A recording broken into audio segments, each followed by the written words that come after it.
Capítulo 21. O pesadelo era sempre o mesmo. Um homem todo de preto corria atrás dela. Ele a encurralava em um beco que terminava em um muro alto, não havia saída. Ela tentava escalar o muro. Os passos se aproximavam cada vez mais e de repente ela sentia uma mão pousar em seu ombro e... Meia hora para Southampton, senhorita. Fiona acordou sobressaltada. O condutor a sacudia. Desculpe por assustá-la, mas já estamos chegando. Muito obrigada, ela gaguejou. Respirou fundo e tentou se acalmar. Aquele maldito sonho era sempre tão real. Olhou para cima. Estava dormindo. Ele tinha apagado logo depois que embarcaram às 7 da manhã. E quando o condutor recolheu as passagens, ele também caiu no sono, exausto.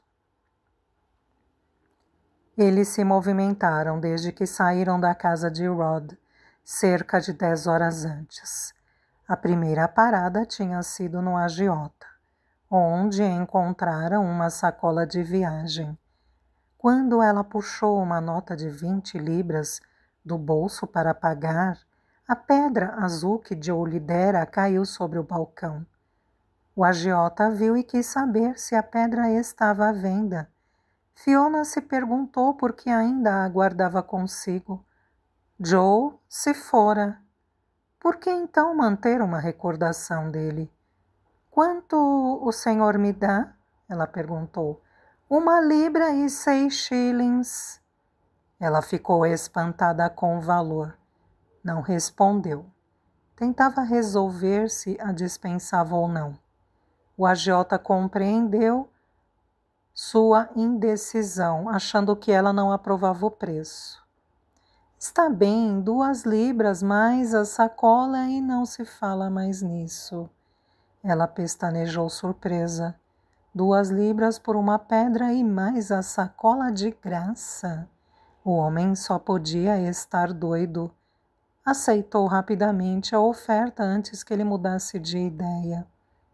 Você tem outras como esta? Ele indagou enquanto aguardava a pedra.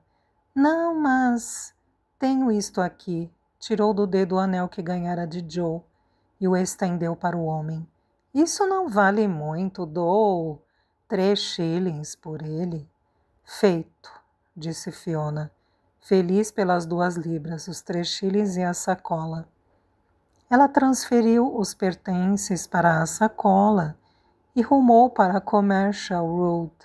Estava sobressaltada. A cada passo pelo caminho ela temia ouvir a voz de Sheehan ou sentir a rude mão dele sobre seu ombro. Os dois só se sentiram seguros quando se viram dentro do carro de aluguel. Seguiram pela Waterloo Station e lá entraram para comprar as passagens. Para a decepção de Fiona, o último trem tinha partido 20 minutos antes. Então comprou 2 passagens para o trem da manhã e em seguida foi comprar chá quente e sanduíches de bacon frito para ela e Simi.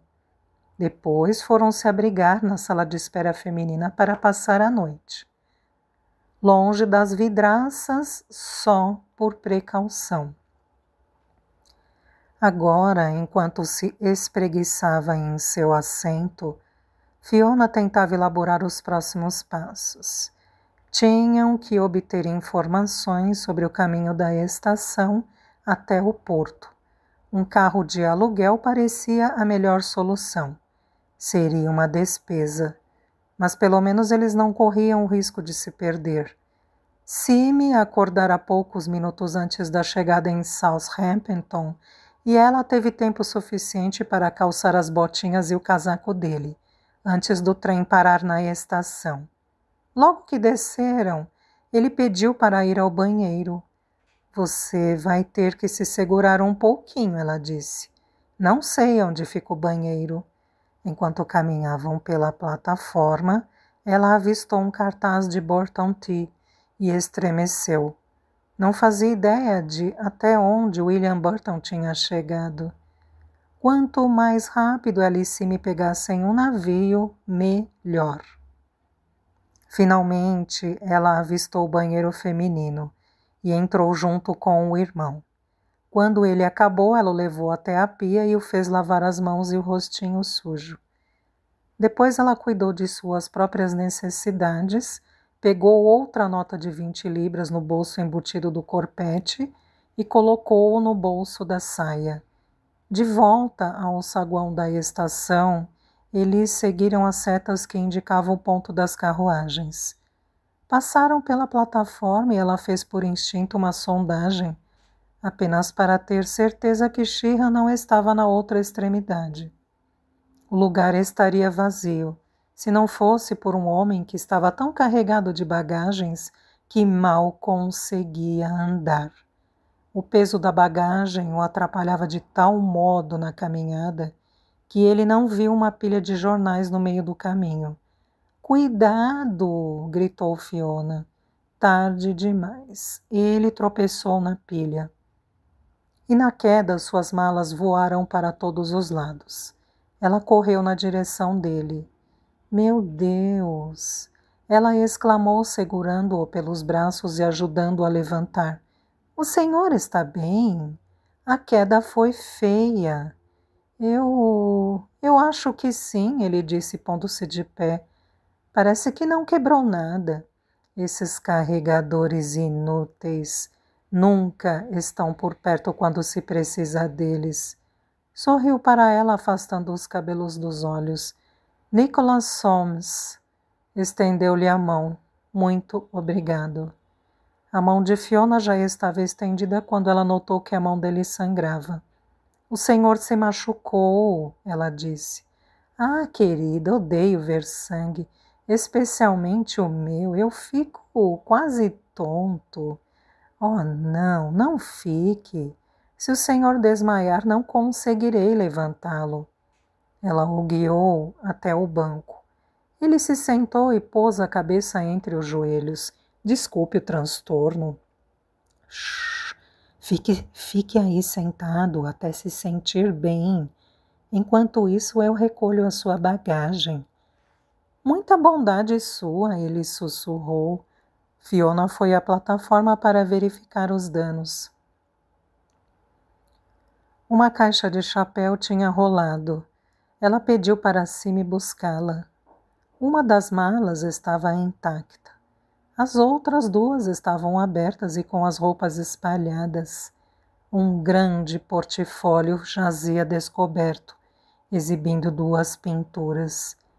Eram vibrantes e esquisitas, quase infantis. Levaria um tempo para recolocar cada item nas malas. Ela suspirou com impaciência. Não queria perder tempo com os pertences de outra pessoa. Seu desejo era estar a caminho do navio. Mas não podia abandonar aquele homem. Ele precisava de ajuda. Ela começou a recolher as coisas dele. "Está tudo bem com as telas?" Ele perguntou, erguendo a cabeça. "Não se danificaram, não é?" "Estão bem," ela respondeu. "Pelo que vejo, não sofreram dano." "Graças a Deus, elas são o meu capital. Vou viajar para vendê-las." "O quê?" ela disse irritada, socando tudo dentro da mala. "Vou vendê-las em Nova York." "Ah, é?" ela disse, fechando a mala.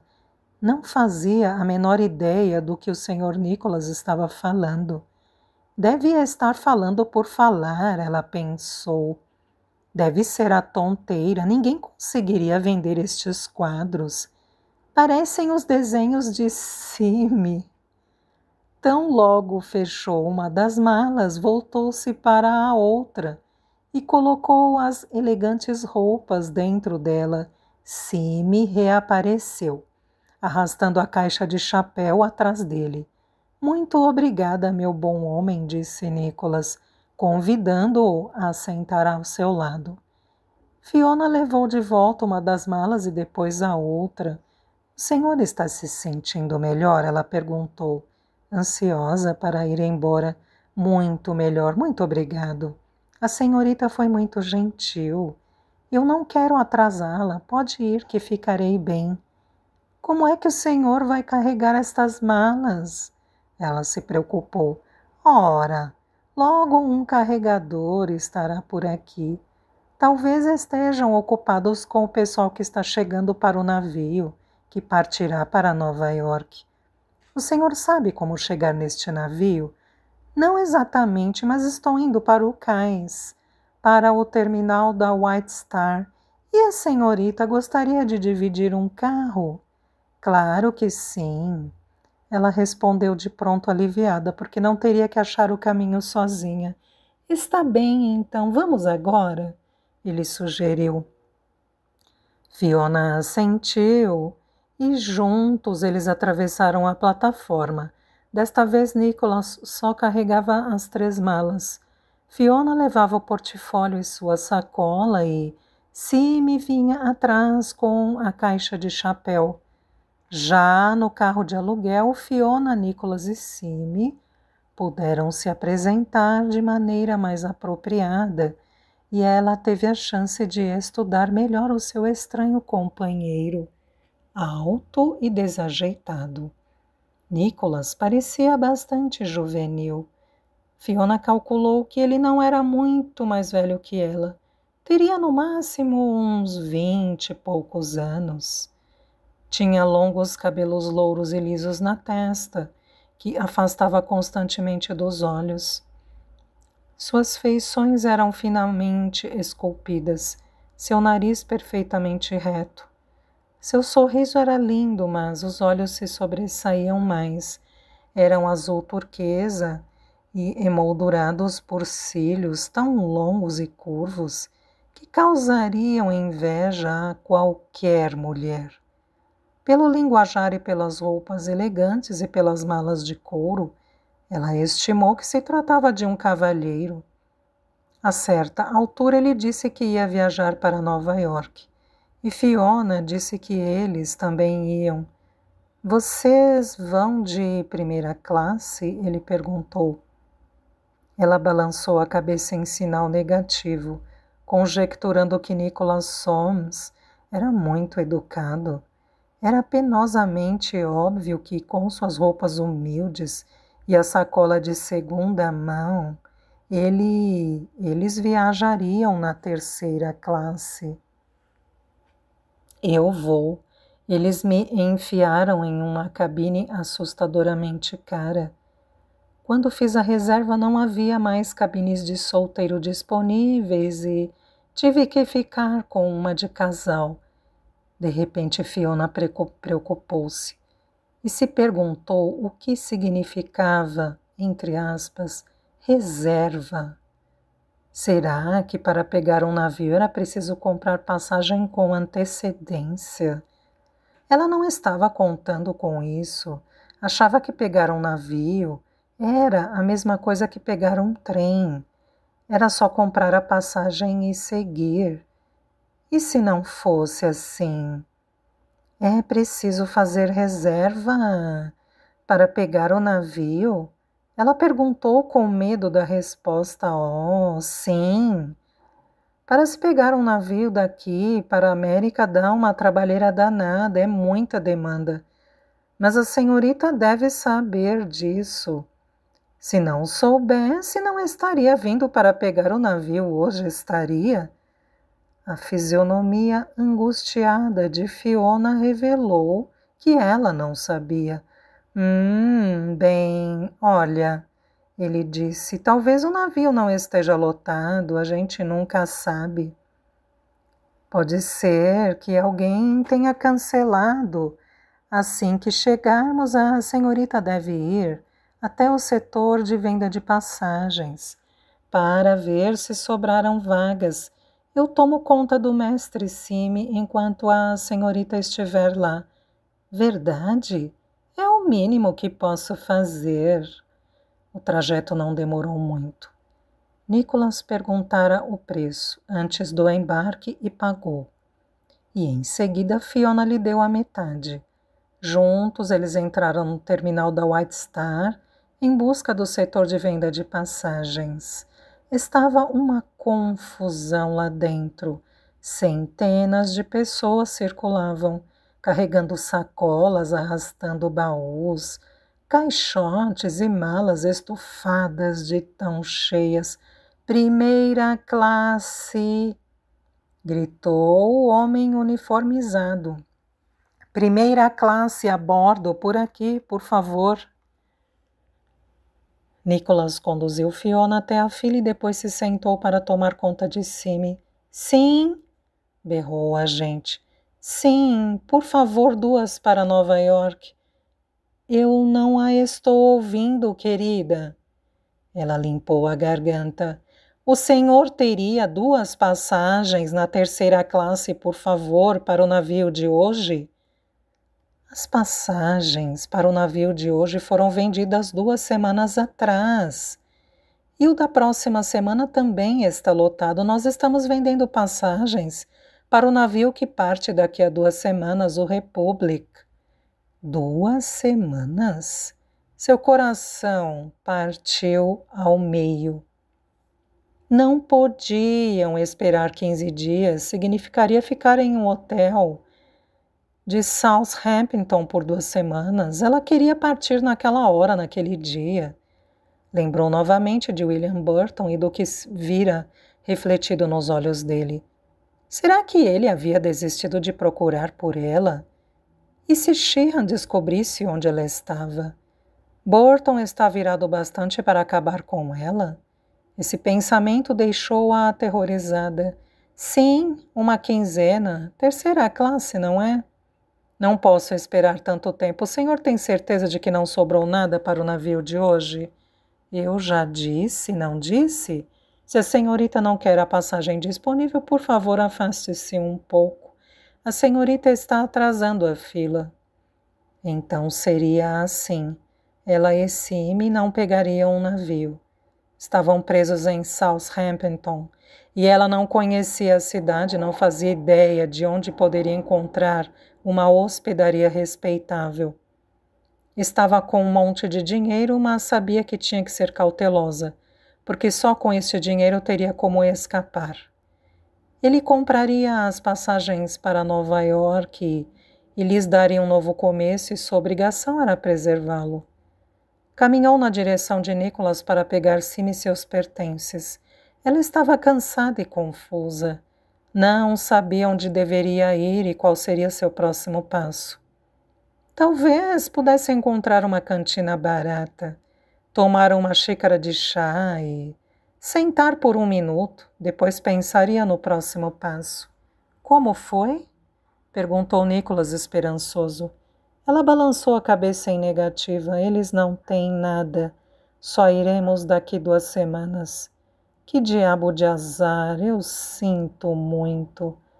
Vocês ficarão bem em Southampton? Já tem lugar para ficar? Temos sim. Ela não queria ser mais um problema. Muito obrigada por tomar conta de Simi, Sr. Soames. E boa sorte para o senhor em Nova York. E para você também, senhorita Finnegan. Nicholas observava seus amigos se afastando, perturbado pelo que vira no rosto da moça. Não era um olhar de desapontamento ou de frustração, mas de medo. Ela parecia desvairada. Ele devia ajudá-la de alguma maneira. O menino estava cansado. Talvez ele pudesse não. Isso não funcionaria. Seria uma viagem longa e eles eram desconhecidos. Quem poderia garantir que se comportariam bem? Ele tinha uma queda por vira-latas. Talvez viesse a se arrepender, talvez não. Ele sabia que acabaria se sentindo péssimo se não os ajudasse. Eles pareciam não ter ninguém. E não era fácil estar sozinho no mundo, ele sabia muito bem disso. Senhorita Finnegan, ele gritou. Senhorita Finnegan. Ela não podia ouvi-lo, estava distante. Ah, essas malas! Resmungou, pegou-as e correu atrás deles. Senhorita Finnegan! Ele chamou, desta vez mais de perto. Fiona se virou. Senhor Soames, o que houve? O senhor está tonto de novo? Não, estou bem. Ele colocou as coisas no chão. Olhe, por favor, não pense mal de mim. Não quero sugerir nada que seja reprovável. Fiona parecia perplexa. Mas, como eu já disse, tem uma cabine dupla a bordo do navio e eu não preciso desse espaço todo. Se a senhorita for como minha esposa, se nós fingíssemos que somos uma família, eles nos deixariam juntos. Vocês podem dividir a cabine comigo. Tem 2 camas de solteiro e talvez uma cama de sobra. Prometo que vocês estarão perfeitamente seguros em minha companhia. O alívio inundou o semblante de Fiona e ela não hesitou. Oh, Sr. Soames, muito obrigada mesmo. Nós não podíamos esperar mais 2 semanas. Ficaremos tão quietos como um camundongo. O senhor nem vai notar que estaremos lá. Nicholas notou que ela enfiava a mão no corpete e puxava um maço de notas de 20 libras. Parecia ser uma pessoa muito pobre para ter uma quantia tão grande como aquela de dinheiro. Oh, meu Deus, ele pensou horrorizado, ela é uma ladra. Ela pegou uma nota. Eu quero pagar mais que a metade, ela disse, porque eu e o Simi somos 2. O rosto dela estava tão iluminado de gratidão e alívio, e mostrava-se tão honesto e franco, que ele se sentiu envergonhado com sua suspeita momentânea. Ela não era uma ladra. Era uma garota de East London, rude, mas decente, talvez tivesse poupado aquele dinheiro. Guarde isso, ele disse. Acertamos depois. Agora, escute o que faremos. Vou pegar nossos cartões de embarque, eles me entregarão apenas um e vou dizer que houve um engano, que fiz uma reserva para minha família e foi por isso que adquiri uma cabine dupla. Eles aceitarão meu argumento, tenho certeza, ele franziu a testa. E então? Perguntou Fiona ansiosa. Nós temos que arrumar um jeito de despistar a ausência de alianças em nossos dedos. Se acharem que estamos tentando poupar dinheiro, ocupando uma única cabine, eles podem nos encher de perguntas ou procurar sinais que indiquem que não somos casados. Por ora, vista suas luvas. Eu não tenho nenhuma luva, ela replicou. Mas tenho isso. Remexeu em sua sacola por um instante e retirou 2 alianças de ouro. Eram dos meus pais. Brilhante! Ele exclamou, enfiando a mais larga no dedo. Claro que agora poderemos enganá-los. Mas não se esqueça, a senhorita é senhora Soames e eu sou o pai do Simi. Ele se dirigiu para o setor de embarque. Em poucos minutos retornavam triunfantes. Consegui, ele disse. É melhor que eu fique com os cartões. Um pai de família faria assim, não é? Ela concordou. Nossa, isso foi uma delícia. Ele exclamou, rindo como uma criança que acabara de pregar uma peça. Nós realmente os enganamos. Ouvi dizer que a primeira classe desta companhia é excelente. As cabines são confortáveis e a comida é muito boa. Sr. Soames, as refeições são muito caras? Perguntou Fiona. É, Nicholas. E não, a comida não é cara, mas já está incluída no valor da passagem. Você não sabia? Não, eu não sabia, já está tudo pago. Mas isso é maravilhoso, ela disse sorrindo. Vamos nos divertir muito, ele continuou entusiasmado. Há música e dança. Você pode jogar cartas e vários outros tipos de jogos. Haverá uma porção de gente com quem conversar. Veremos os outros e seremos vistos. O O sorriso de Fiona feneceu. Senhor Soames, quer dizer Nicholas, você tem sido muito gentil conosco, mas acho que não estamos em condições de participar disso tudo. Acho que você não vai querer nem ser visto com a gente. O quê? Por que não? Ela apontou para as próprias roupas. A primeira classe é elegante, não é? E nós não temos roupas, é por isso. Verdade? Ele disse incrédulo. Nunca conhecera alguém que tivesse dito com tanta honestidade que só possuía a roupa do corpo. Ele franziu a testa, olhando-os de cima a baixo. Ela estava certa. Isso seria um problema. Eles tinham que ter roupas novas. Olhe, tenho certeza que podemos ir até uma loja e voltar em tempo, ele acrescentou. Você acha? Se nos apressarmos. A primeira classe fará uma outra chamada daqui 1 hora. E depois darão outra hora para a segunda classe. E em seguida para a terceira. Vamos tentar. Eles lutavam para verificar a bagagem quando Nicholas disse: Esse casaco é tudo que você tem? Como é que vai se manter aquecida? Vai precisar de um casaco apropriado e cime também, e de cachecóis e luvas quentinhas. Você sabe, estamos em março. O ar estará gelado a bordo. Assim que deixaram as coisas por conta dos carregadores, ele começou a enumerar os itens com os dedos. Você precisa de 2 ou 3 saias e algumas blusas, um casaco, 1 ou 2 vestidos de noite e um par de chapéus, concorda? Ele olhou para ela, que concordou. O que você acha? O que você achar que for preciso, ela disse. Ele se comoveu com a fisionomia de Fiona, uma mistura genuína de esperança e incerteza, e ofereceu o braço para ela. Então, tudo bem, vamos logo, senhora Soames. Não tenho o dia todo.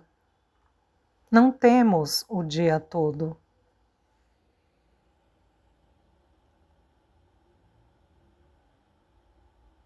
Convés da popa da primeira classe do Britannic. De pé e voltada para o porto, Fiona segurava com força a balaustrada.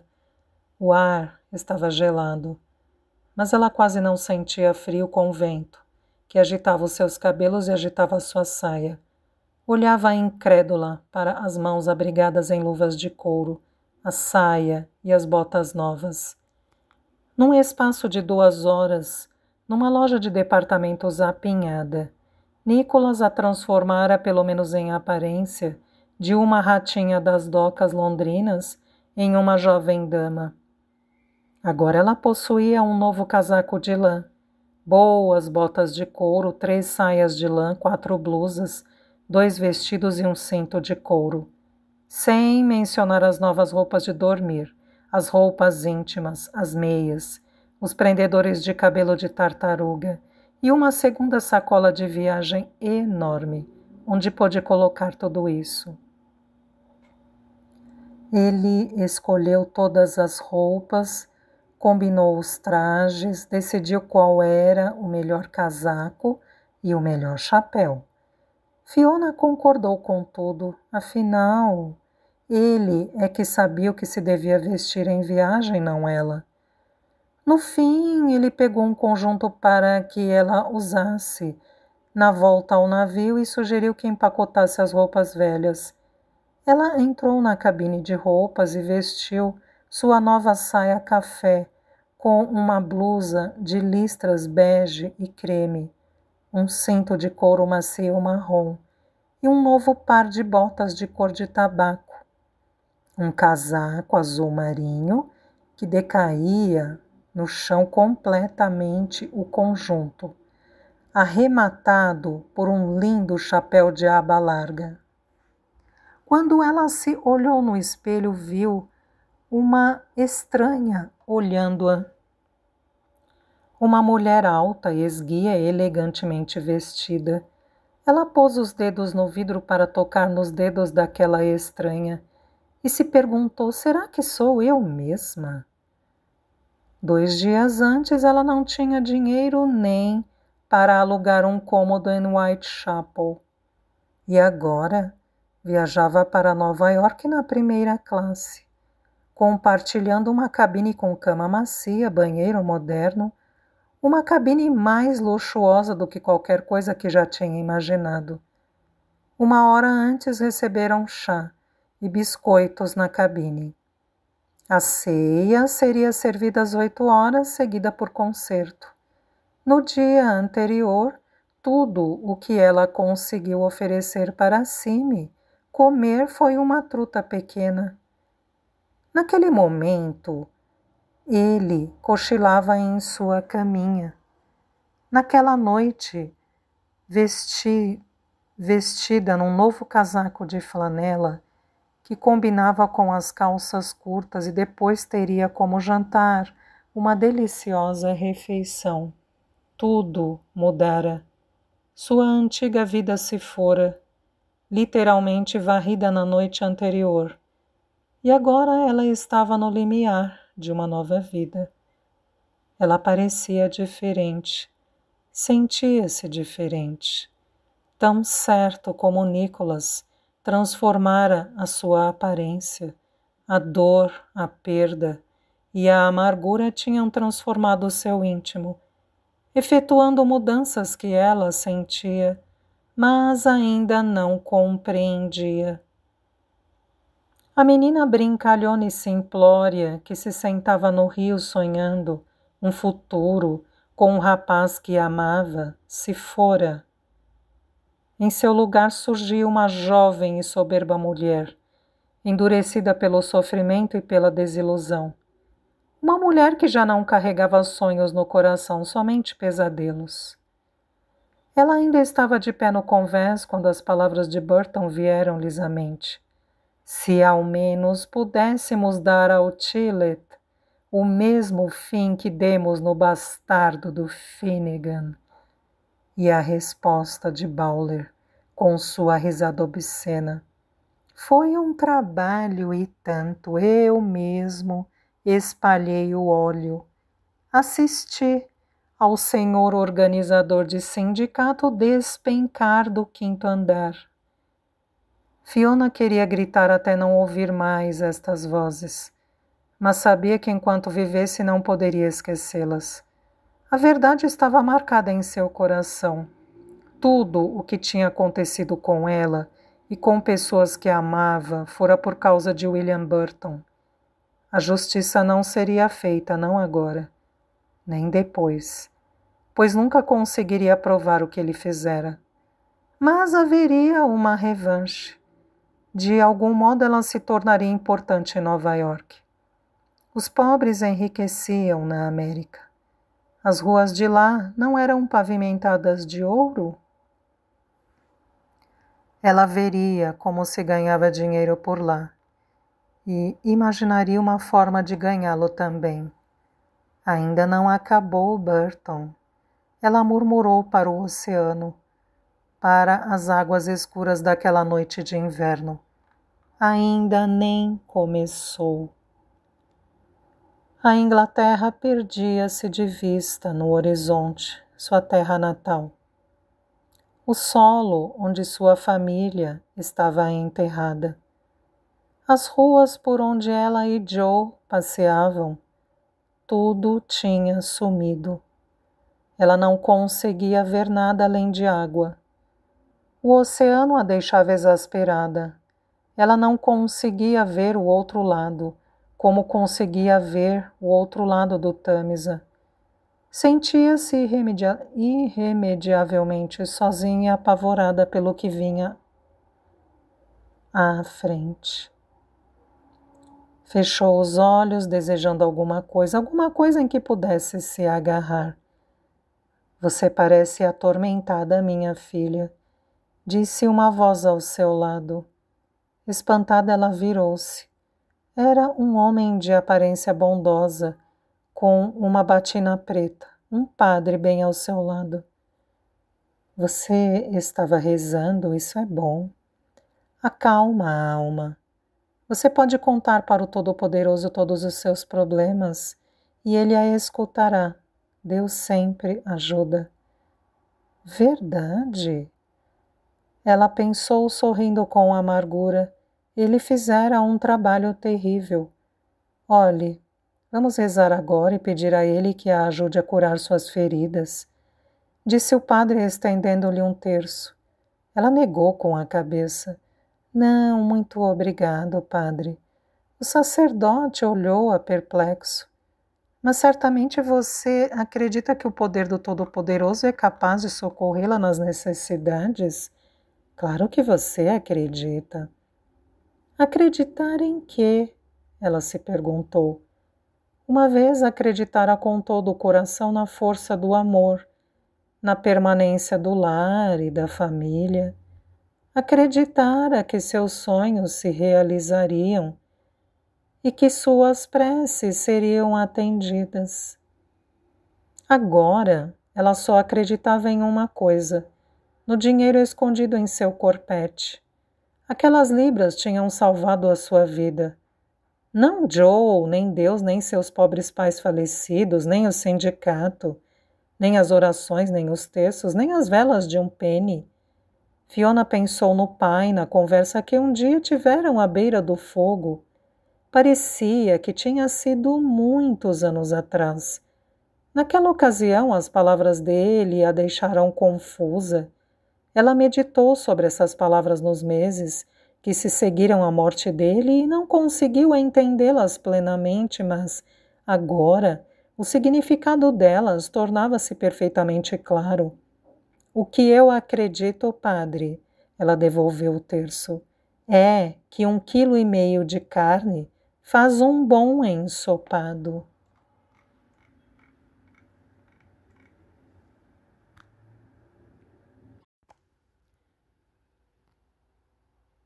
Parte 2, capítulo 22. Nova York, março de 1889. E aí, não vai se mover? Gritou o condutor do carro de aluguel. À frente dele, uma carroça de tijolos movia-se lentamente demais para o seu gosto.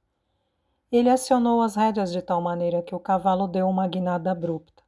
As rodas do carro encostaram no meio-fio, enquanto ele ultrapassava a carroça, deslocando Fiona e Sime do assento como dados em um copo. Só haviam percorrido 2 quarteirões, desde o terminal, e o que já tinham visto da cidade de sua gente confirmava o que ouviram a bordo do Britannic. Nova York era bestialmente barulhenta e movimentada. Em torno deles as pessoas circulavam com tanta rapidez e desatenção quanto o tráfego. Os homens disparavam pelos cruzamentos, esquivando-se das carruagens que passavam. Um deles, um chapéu de coco, lia um jornal e ao mesmo tempo andava virando as páginas em uma esquina sem perder o ritmo. Um outro comia um sanduíche enquanto se dependurava num bonde. Uma mulher que vestia uma saia reta e um casaco curto caminhava ereta rumo ao seu destino, os ombros jogados para trás, o queixo empinado e as plumas do chapéu tremulando a cada passo. À medida que o cabriolé em que estavam atravessava a 10ª Avenue, Fiona e Sime olhavam atentos às amplas estações de carga e às fábricas que aladeavam com suas frenéticas atividades. Parelhas de cavalo puxavam enormes rolos de papel para as gráficas e fardos de algodão para as indústrias têxteis. Homens carregavam tapetes, caixas de retrós, cristaleiras e pianos das saídas das fábricas até as carroças de entrega. Eles os ouviam a tocar ordens, com as estouvadas vozes americanas. Viram ladeiras abertas que formavam ondas de vapor no ar e mulheres de rostos afogueados dentro delas, salpicando água nos lençóis que passavam. Sentiram o cheiro de café torrado, de biscoitos assando no forno e odores menos perfumados que vinham das fábricas de sabão e dos abatedouros. Nova York, Fiona se deu conta, não era nada parecida com Londres. Era uma jovem emergente. Uma cidade onde cada rua e cada prédio exalava velocidade e modernidade. Ela lembrou-se de como Nick reagira quando o navio atracou, de como ele atrasou a primeira classe inteira ao se deter na prancha de desembarque, eletrizado pela visão do lugar. Nova York! Ele exclamou. Olhe só para isso, Fi! A cidade do comércio e da indústria, a cidade do futuro. Olhe os prédios! O arrojo arquitetônico, as linhas elevadas, refletem a realização dos ideais artísticos, templos da ambição, hinos ao poder e o progresso. Agora ela sorria consigo mesma. Aquilo era a cara do Nick. Discursar sobre os ideais artísticos, quando tudo o que ela e milhares de outros queriam era sair daquele maldito navio. Sentado na ponta do banco, Simi virou-se para ela e disse: Eles vão gostar de nós, fi? A tia Molly e o tio Michael? É claro que vão, querido.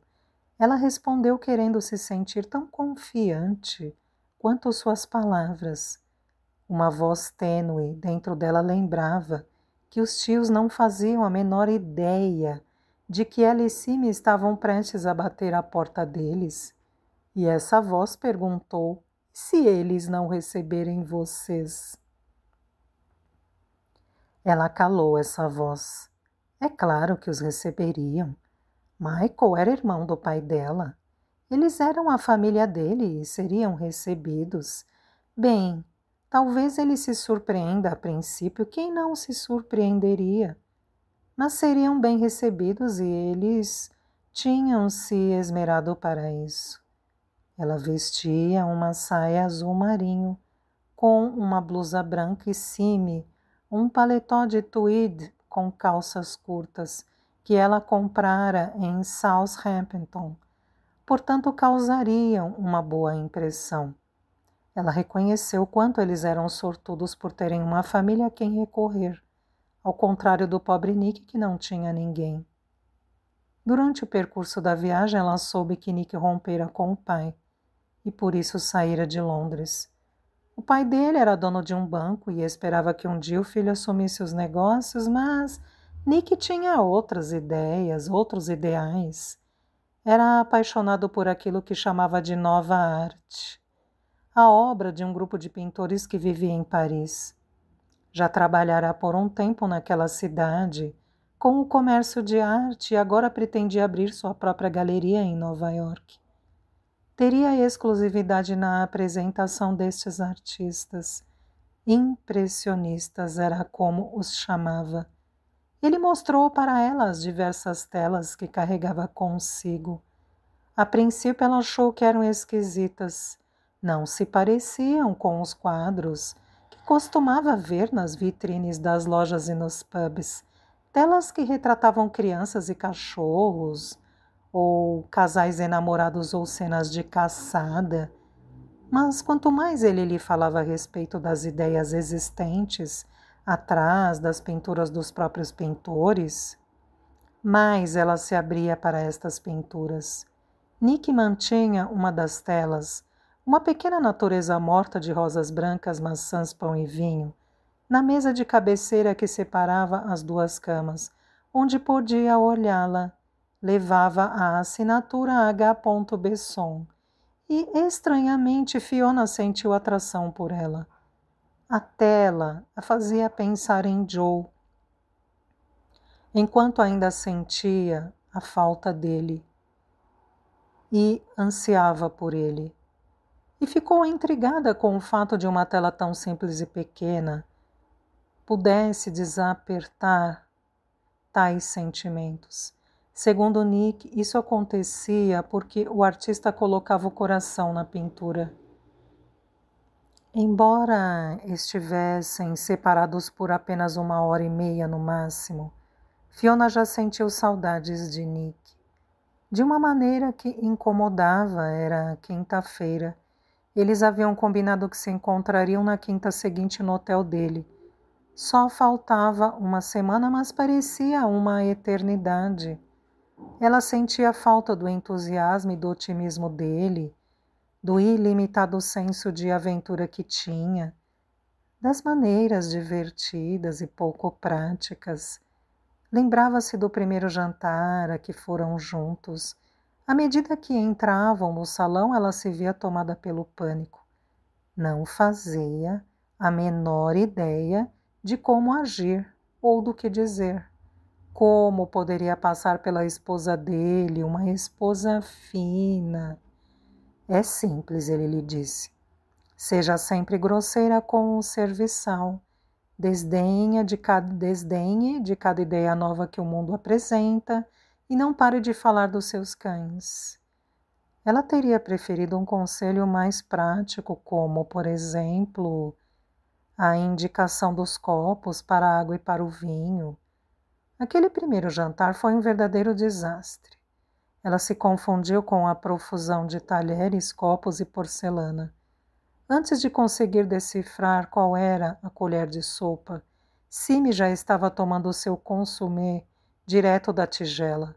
Ele a tirou da boca e disse: "Esse chá é horrível." Ela o fez colocar a tigela sobre a mesa, usar a colher e cortar um pedacinho de pão de cada vez, passando manteiga nele como Nick fazia, em vez de pegar o pão inteiro. Ela não podia exigir muito mais do seu irmão, e ele estava birrento e irritado. E não conseguia entender porque de repente tinha que chamar a irmã de mãe e um homem estranho de pai. Ele não gostou da salada de lagosta e recusou-se a comer a codorna, porque foi servida com a cabeça. Para estabelecer uma conversa, Nick indagou sobre a família dela. Enquanto ela se ocupava em formular um retorno a esta difícil questão, Simi respondeu por ela. "Nossa mãe morreu." Ele disse direto. "Ela foi esfaqueada por um homem chamado Jack. O nosso pai também morreu. Ele caiu nas docas. Eles cortaram a perna dele. O Charlie e a Aileen também morreram. Uns homens maus vieram atrás da gente. Eles queriam o nosso dinheiro. A gente se escondeu num sofá. Tinha ratos nele. Eu fiquei apavorado. Eu não gosto de ratos." Quando Simi terminou, Nick estava boquiaberto. Depois de alguns segundos de um silêncio atormentador, ele perguntou se aquilo era verdade. Fiona respondeu que sim.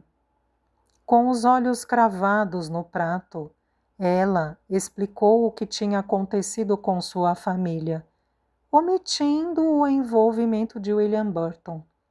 Simi não sabia nada disso. Ninguém sabia. E ela queria manter isso da maneira que estava. Era algo sombrio, uma coisa horrível, uma coisa para ficar apenas com ela. Quando terminou de falar, ela ergueu os olhos para Nick, esperando ver uma expressão de desprazer em sua face elegante e nobre. No entanto, viu lágrimas nos olhos dele. Durante as quase 3 semanas que dividiram a cabine, as refeições e a vida, ela se aproximou incrivelmente daquele homem charmoso, sonhador e generoso. Ainda não sabia ao certo como isto acontecera. Talvez porque os dois estivessem sozinhos no mundo. Ela perdera a família e fora obrigada a deixar sua casa. E ele também. por vontade própria. Nunca passou pela sua cabeça que eles se tornariam bons amigos. Ela presumira que, com origens tão diferentes e o grande abismo social entre ambos, essa hipótese não era possível. Mas isso foi antes que os dois tivessem compartilhado o aconchego da cabine nas noites de tempestade, com Sime em sua caminha, e eles tomando chá e compartilhando sonhos e esperanças enquanto o navio balançava. Isso foi antes de Nick fazer com que ela e Sime praticassem a frase "o rato roeu a roupa do rei de Roma", inúmeras vezes seguidas, até que deixassem de omitir os R's. Antes de Fiona levar chá de gengibre e ler trechos dos livros de Byron e Brownings para ele durante os acessos de fadiga que o cometiam. Antes dos momentos em que ele sentava na beira da cama dela para consolá-la, quando ela acordava gritando por causa de pesadelos. Isso foi antes do dia em que Fiona descobriu uma fotografia que não imaginava encontrar. Uma manhã, Nick saiu para sua costumeira caminhada para o convés. Ela notou que ele tinha deixado o relógio aberto na mesa de cabeceira. Era de ouro, maravilhosamente trabalhado e maravilhoso, sem sombra de dúvida. Querendo evitar um possível acidente com o relógio, ela o pegou para guardá-lo. Ao erguê-lo, caiu uma fotografia e ela viu o rosto de um homem bonito de cabelos escuros que sorria para a câmera. O semblante dele estava repleto de amor pela pessoa que tirara a foto. Ela não sabia que o fotógrafo era o próprio Nick e que aquele homem era o amante dele. Quem mais ele poderia ser? Os rapazes não mantinham fotos de amigos em medalhões de relógio. Isso certamente explicava porque Nick nunca falava de namorada, mesmo quando ela comentava a respeito de Joe. E também porque ele nunca demonstrava interesse por ela, ou por qualquer outra mulher do navio. Ela receara isso quando ficaram pela primeira vez na cabine. Estava tão ávida para pegar o navio que nem pesou, nem pensou na possibilidade de que ele pudesse estar motivado por algo mais que a generosidade. Naquela primeira noite, debaixo das cobertas e com medo de dormir próxima de um estranho, ela se perguntava sobre o que faria se ele fizesse algum movimento. Seria difícil ela se queixar com o capitão, afinal eles eram supostamente casados. Mas ele nunca lhe deu um só motivo de preocupação. Ela se pôs a olhar aquele homem bonito por mais alguns segundos, questionando como ele seria, se também iria para a América. E curiosa sobre que raio de coisa que dois homens fariam juntos. Até então ela não tinha conhecido um homem que gostasse de outros homens. Depois ela se repreendeu por ser muito abelhuda e deixou o relógio de lado. O cabriolé fez uma parada brusca. O solavanco o levou-a de encontro à porta de madeira dura e a fez esquecer de Nick e da viagem.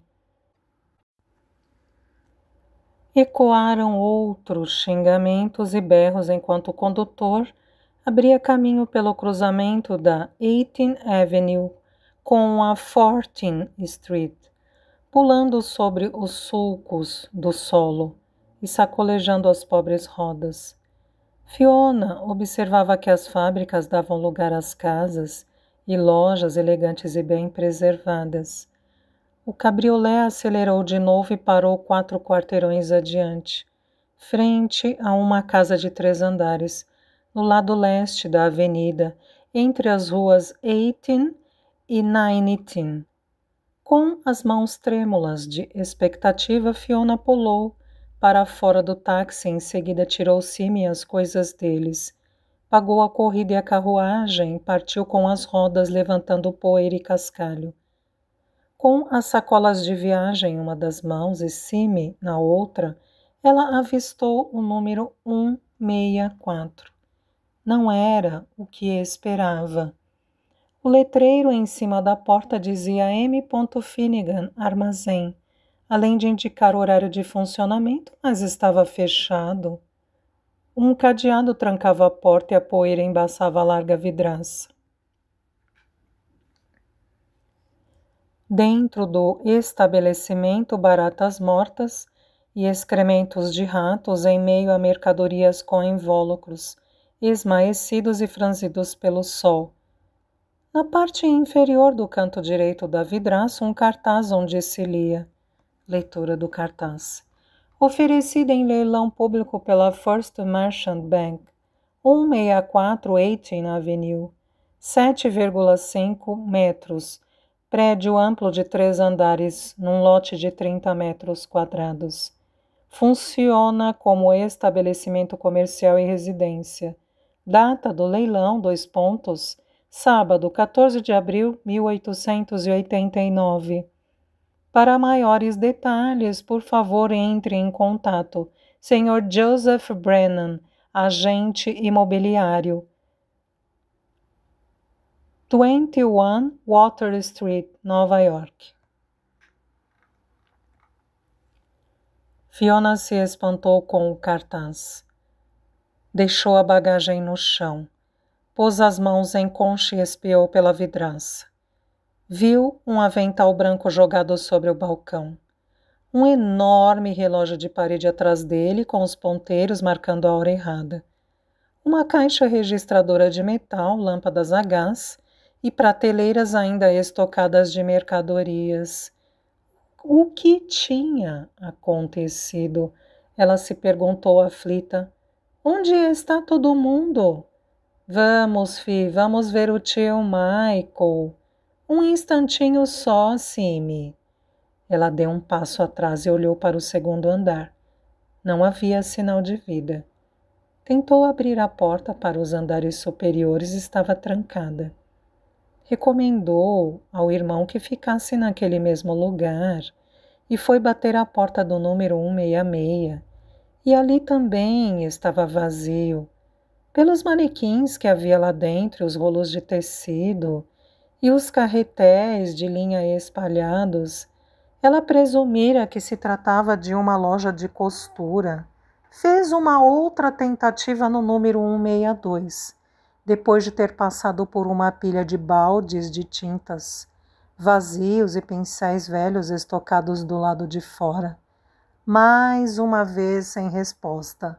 Lá já estava mordendo o lábio inferior e começando a entrar em pânico, quando um adolescente passou por ela na calçada. Por favor, ela disse. Você conhece Michael Finnegan? Sabe onde ele está? Talvez no Williams Ale House, respondeu o garoto com as mãos no bolso. O quê? Williams. Um quarteirão ao norte, ele começou a sair. Espere, por favor, ele não mora mais aqui. Ele dorme aqui, senhora, mas vive no Williams. O garoto imitou com afetação um bêbado levantando uma garrafa. O semblante confuso de Fiona deixou claro que ela não tinha entendido. O garoto revirou os olhos. Vou ter que soletrar. Ele bebe. Passa os dias na bebedeira e depois volta cambaleando. Meu pai faz a mesma coisa, mas só aos sábados. O Sr. Finnegan faz o tempo todo. Isso não pode ser, disse Fiona. O tio dela não era um bêbado. Era um comerciante que trabalhava muito. Tinha o retrato e as cartas dele como prova. Você sabe por que a loja está fechada? Soou um assovio no final da rua. Já vou, gritou o garoto. impaciente para juntar-se aos amigos. Voltou-se para Fiona. Ele não pagou as contas. Ficou doido quando a mulher dele morreu. Morreu? Ele repetiu de supetão. Molly Finnegan morreu? Sim, de cólera, no último outono. Muita gente morreu. Agora eu tenho que ir, disse o garoto saindo aos trotes. Whelan's Ale House, na Twenty, ele gritou sobre os ombros. Na calçada, pasma com o que acabara de ouvir, Fiona segurava o rosto com as mãos, para digerir este último desastre. Isso não é possível, disse para si mesma. Não pode ser. O garoto deve ter se enganado. Ela precisava encontrar o Michael, ele explicaria tudo, e ambos dariam boas risadas pelo mal-entendido. Vem, Simi, ela disse pegando a bagagem. Aonde vamos, Fi? Ele choramingou. Estou cansado, estou com sede. Fiona tentou se mostrar animada e confiante para que o irmão não percebesse nenhuma aflição em sua voz. Vamos procurar o tio Michael, Simi. Ele não está em casa agora, temos que achá-lo. Ele vai ficar contente por saber que a gente está aqui, tenho certeza. Depois teremos uma coisa deliciosa para beber e uma comida gostosa também. Está bem, então, ele disse dando a mão a ela. É mais do que uma visita, ela disse, acomodando-o outra vez no banco. Viemos para Nova York em definitivo como imigrantes. Só vocês? Cadê o Pad? Não está com vocês? E a Kate? Fiona não teve coragem de responder logo. Afinal, o homem perdera a esposa e, pelo andar da carruagem, não estava lidando bem com o fato. Tio Michael, ela começou a falar, passando para Simi uma das águas gasosas trazidas pelo bartender. O meu pai morreu. Ele caiu de uma plataforma das docas. Michael calou-se, engolindo em seco. E minha mãe também morreu, assassinada. Assassinada? Ele gritou. Quando? Como? Fiona contou tudo sobre Jack, e sobre Charlie e o bebê, e também como ela e Simi tinham sobrevivido graças à gentileza de Rod e O'Meara. Eu não consigo acreditar. Todos se foram, ele disse atordoado. Meu irmão, passaram-se tantos anos, mas sempre pensei que o veria outra vez. Olhou para Fiona com os olhos cheios de dor. Ele sofreu? Ela pensou nos últimos momentos do pai. Lembrou-se de como ele estava no hospital com o corpo quebrado. Lembrou-se da conversa entre Burton e Sheehan, falando às gargalhadas sobre a morte dele. Michael não precisava saber que seu irmão fora assassinado por causa de um penny a mais por hora de trabalho. O mínimo que ela podia fazer era poupá-lo disso. Foi um acidente feio, ele não resistiu, ela disse. Ele fez um gesto de resignação com a cabeça e pediu outra dose. O bartender colocou a bebida à sua frente, ele a ingeriu como se fosse água. Viva! Onde ela está? Perguntou Fiona, alarmada. Não está em casa, está? Ela não conseguiria imaginar um bebezinho numa casa escura e vazia. Não, está com a Mary, uma amiga, ele suspirou. Falar tornava cada vez mais difícil para ele. Uma amiga de Molly levou-a depois do funeral. Ele acenou para o homem que atendia no balcão. Por Deus, mais um. Não, pensou Fiona, ele mal conseguia falar. Onde é que a Mary mora? Ela perguntou. Onde está o bebê? Comigo, em casa, com Mary. Ele estava se tornando incoerente. Ela precisava se apressar com as perguntas antes que o tio não conseguisse falar mais nada. Tio Michael, a loja será leiloada, não é? O leilão pode ser impedido? Quanto o senhor está devendo? Eu odeio aquela loja, ele gritou, dando um soco no balcão. Simi desceu apavorado do banco e escondeu-se atrás da irmã. Eu não quero pôr os meus pés lá. O desgraçado do banco que fique com ela. Era a nossa loja, minha e de Molly. Foi a Molly que a deixou bonita. Ela é que fez a loja funcionar. Deu uma pausa para tomar outro copo que o bartender colocara à sua frente. Seus olhos brilhavam cheios de lágrimas. Minha Molly. Ele irrompeu em prantos. Eu queria que ele tivesse me levado e não ela. Eu não consigo viver sem ela. Não consigo. Agarrou o copo. Suas mãos tremiam. A loja, Michael, insistiu Fiona. Quanto é que o senhor deve? $300, isso é do banco. Mas $100 e poucos aos fornecedores. Não tenho essa quantia. Só tenho uns poucos dólares em meu nome, vê?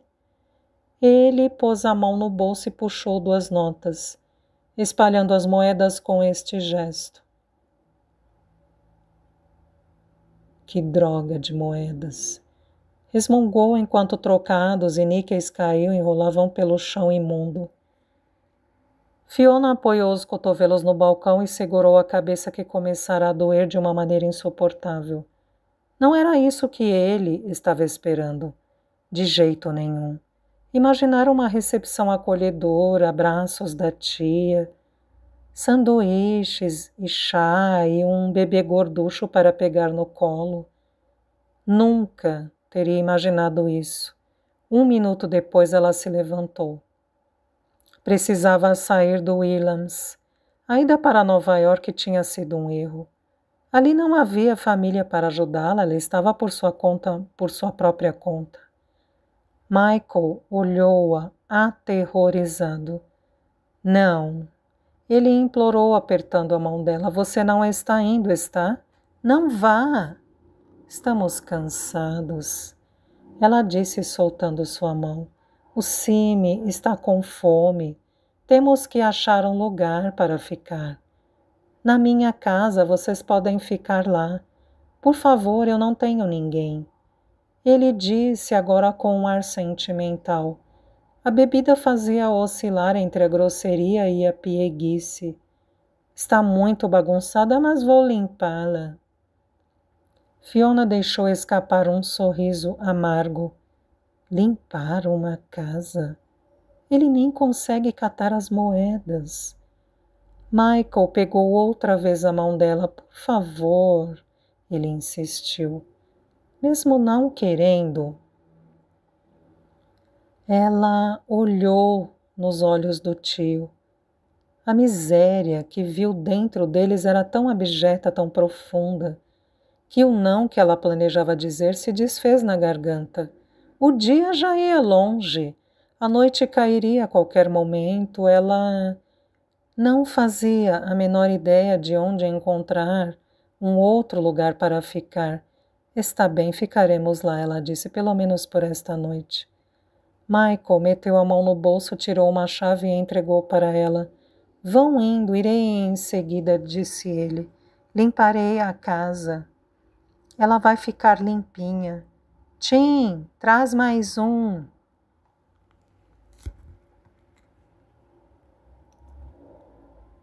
De volta ao número 164 da 18th Avenue, Fiona abriu a porta e subiu a escada para o 2º andar, com Simi atrás dela. Ao chegarem no apartamento do tio, eles foram saudados por um fedor de leite azedo e coisas estragadas. A entrada estava escura, era quase impossível enxergar um palmo à frente. Ela pediu a Simi que ficasse onde estava e percorreu o corredor à palpa dela até chegar à cozinha. Uma cortina de renda esfarrapada estava dependurada na janela e se afastou às pressas, batendo o pé no chão para intimidar algum desgarrado. A luz do dia penetrou na cozinha. Os raios de sol atravessaram a poeira, levantada pelos movimentos dela, e deixou à mostra a mais surpreendente bagunça que ela já tinha visto na vida. A pia estava entupida de pratos sujos, louças imundas espalhadas sobre a mesa e o chão. Aqui e ali, as baratas se fartavam com os restos de comida deixados pelos camundongos. Os copos estavam com crostas de cerveja velha e café rançoso. Sob os pés dela, o chão estalava em alguns pontos e grudava em outros. O fedor deixou-a nauseada. Ela abriu a janela desesperada por um pouco de ar fresco. Fi! Simi chamou-a do corredor. Fique aí, Simi, disse Fiona enquanto se movia da cozinha para a sala de visitas. Lá, também abriu as janelas e trouxe luz ao caos. Garrafas vazias de uísque, roupas sujas espalhadas por todos os cantos. A correspondência estava empilhada no chão. Ela pegou um envelope selado. Endereçava-se a Michael Finnegan, remetido pelo First Merchant Bank, com a marca urgente. Pegou uma folha de papel dobrada. Era a carta de um açougueiro que demandava pagamento imediato das dívidas pendentes. Um envelope fechado, carimbado de ponta a ponta, chamou-lhe a atenção. Era a carta de sua mãe, enviada após a morte do pai. A sala estava silenciosa. O único som que se ouvia era o tic-tac do relógio sobre a lareira. Atordoada pela recepção que tivera, Fiona não o ouvia. Só conseguia ouvir a badalada de 1 milhão de problemas que martelava em sua cabeça. A tia estava morta. O tio tornara-se um bêbado. A prima encontrava-se em algum lugar daquela maldita cidade, mas onde? A loja fechada. O trabalho que esperava ter não teria mais. O prédio seria leiloado. Para onde eles iriam depois disso? O que fariam? Como ela encontraria um lugar para viver? Como acharia trabalho? Percorreu o apartamento inteiro. Em todos os lados surgia uma outra bagunça. Tal como a sala de visitas, o quarto de Michael estava cheio de garrafas vazias. Lençóis emaranhados pendiam da cama até o chão. Um porta-retratos repousava em cima de um travesseiro. Ela o pegou. Na foto, uma mulher linda, com um olhar feliz. Fi! Gritou Simi, chorando. Vem, eu estou com medo. Já estou indo, Simi. Ela correu na direção dele. Não gosto daqui, eu quero ir para casa. Ele choramingou. A preocupação e a exaustão eram visíveis no semblante dele. Fiona não podia deixar que ele notasse que ela estava arrasada. Tinha que ser forte. Gatinho, tudo vai ficar bem, você vai ver. Vamos comprar alguma coisa para comer e depois vou arrumar a casa e tudo vai melhorar muito. Essa é a tia Molly? Ele perguntou, apontando para a fotografia que ela segurava. Sim, querido. Ela está morta, não está, fi? Foi o que o tio Michael falou. Sim, infelizmente, ela disse. Queria mudar de assunto. Vamos, Simi, vamos achar uma loja? e comprar pão e bacon para os sanduíches. Você adora sanduíche de bacon, não é? Pegou a mão dele, mas ele puxou-a. Morta, morta, morta! Ele gritou com raiva. Igual a mamãe e o papai e o Charlie e a Aileen. Todo mundo morreu. Eu odeio a morte. O pai também está morto, não é? Não está, Fi? Não, Simi, respondeu Fiona carinhosamente, ajoelhando-se na frente dele. O Nick não está morto, foi para um hotel, você sabe disso. Vamos vê-lo na semana que vem. Não vamos, não, ele está morto, insistiu Simi, dando um chute em uma sacola. Ele não está morto, não, agora pare com isso. Ele está sim. E você também vai morrer e eu vou ficar sozinho. Os olhos de Simi encheram-se de lágrimas. O rostinho dele se contraiu. Essa visão partiu o coração de Fiona. Ele é só uma criança, ela pensou. Ele perdeu a família inteira, menos eu. Perdeu a casa, os amiguinhos, tudo. Ela o puxou para si. O Nick não está morto, meu querido, e eu não vou morrer. Vou viver muito tempo e sempre estarei ao seu lado para protegê-lo, está bem? Ele fungou no ombro dela. Você promete, Fi? Prometo. Ela o soltou e fez um X no peito. Eu cruzo o meu coração e acho que só vou morrer. Não, ele gritou. Desculpe. Então só cruzo o meu coração. Que tal assim? Ele secou os olhos com a mãozinha e depois disse: o vovô O'Rourke está morto e a vovó O'Rourke também. E Moggs, o gato, e o cachorrinho da Bridget Byrne, que não comia, e o bebê da senhora Flynn. Fiona gemeu. Pegou um lencinho no bolso e limpou o nariz do menino. Ela queria a mãe ali. A mãe saberia o que dizer para afastar os medos de Simi. Sua mãe sempre sabia o que dizer quando ela sentia medo. Fiona não fazia ideia de como ser mãe. Nem mesmo sabia onde poderia comprar o jantar dele ou onde dormiriam no meio daquela bagunça. Não sabia como seria o amanhã, nem onde procurar um cômodo, ou como fariam para o dinheiro render. Além disso, ela não sabia onde estava com a cabeça quando resolveu ir para aquela maldita cidade. Tudo o que ela desejava naquela hora era estar na Inglaterra. Eles deviam ter ido para Leeds ou Liverpool, ou para o norte, ou para a Escócia, ou para o oeste, para Devon ou Cornwall. Estariam bem melhor em alguma cidade perdida no campo, contanto que estivessem em qualquer lugar da Inglaterra, ou em qualquer outro lugar que não fosse aquele.